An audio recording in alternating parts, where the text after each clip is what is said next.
Sleepwalkers in the waking world. The pain of being conscious. When we think of conscious and unconscious, we often think of being awake or asleep. When we go to sleep, we are unconscious. When we wake up, we are conscious. This is the general consensus on the topic. What if I were to tell you that's only half of the equation? You see, conscious and unconscious does not only relate to the physical body, but to the mind. This is why you hear about awakening. To awaken is to become conscious in the mind. It's an incredibly painful experience to have because suddenly you're aware of how unconscious the vast majority of people are everywhere you go. That guy who just cut you off doing 80 on the freeway without so much as a turn signal? Unconscious. The gossip queen whispering to her friends about you? Unconscious.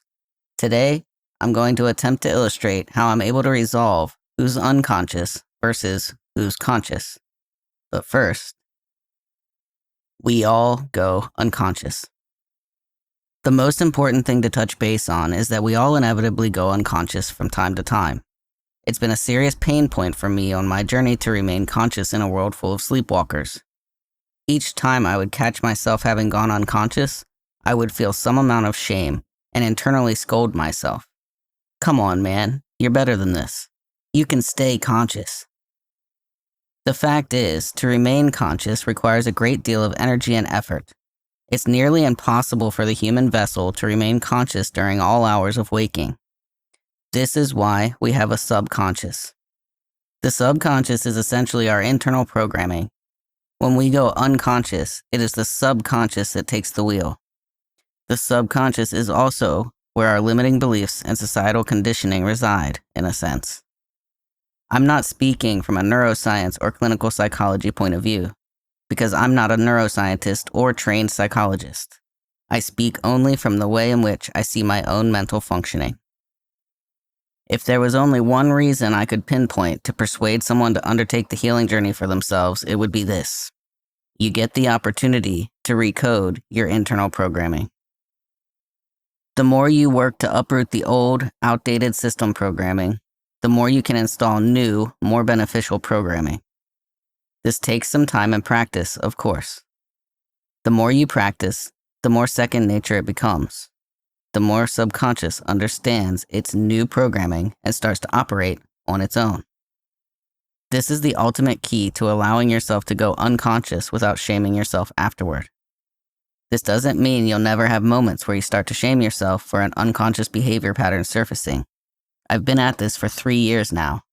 I just had an incident, albeit an incredibly minor one, 2 days ago. Because it was incredibly minor, I was able to bring myself back to conscious awareness and make a course correction almost immediately. Observation of others' harmful behaviors. There's been a huge span of time in which I attempted to learn how to understand the intention of others' actions towards me. This pursuit brought me to the brink of literal madness much more than my own inner healing did.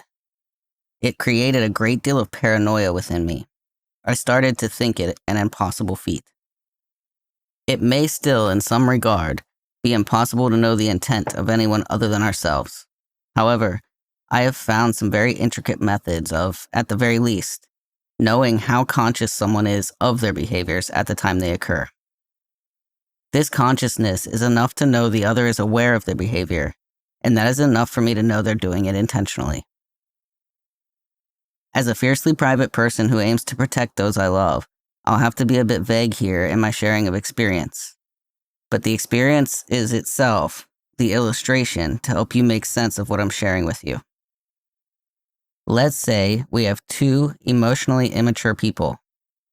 Both have a tendency to fall into victim mindset, one much more frequently than the other.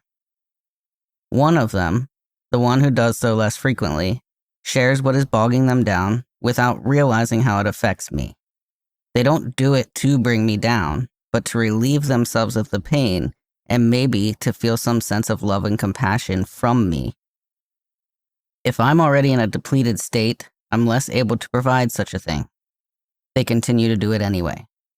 They are entirely unconscious. Therefore, their intent is not malicious. It is them seeking connection. Any harm I feel is more due to my own inability to provide the connection they seek. The other seems to mostly share victim-oriented stories. Anything that is not victim-oriented is incredibly rare and often requires someone close to them to be present at the time of sharing. This individual acts in strange ways, most notably seeming to orchestrate situations that might trigger me.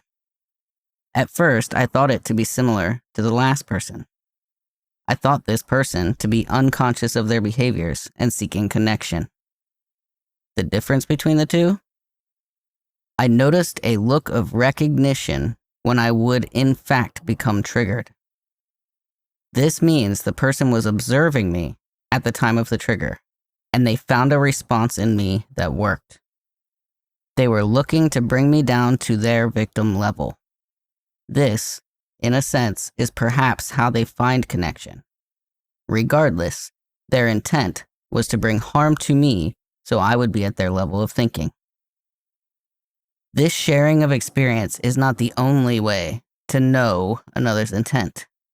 But sometimes we don't need to know another's intent.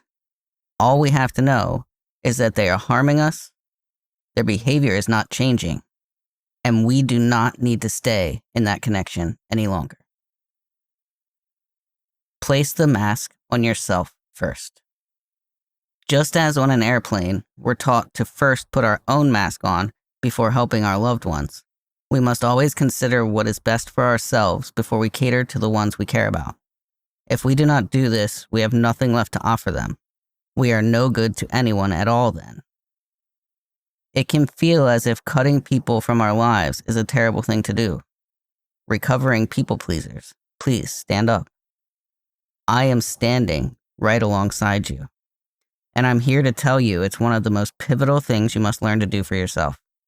It can be incredibly isolating at times, especially if you don't have many people around you to connect with. However, when you keep misaligned people in your regular sphere of influence, it becomes easier for them to infiltrate your system and infect your processing of daily life.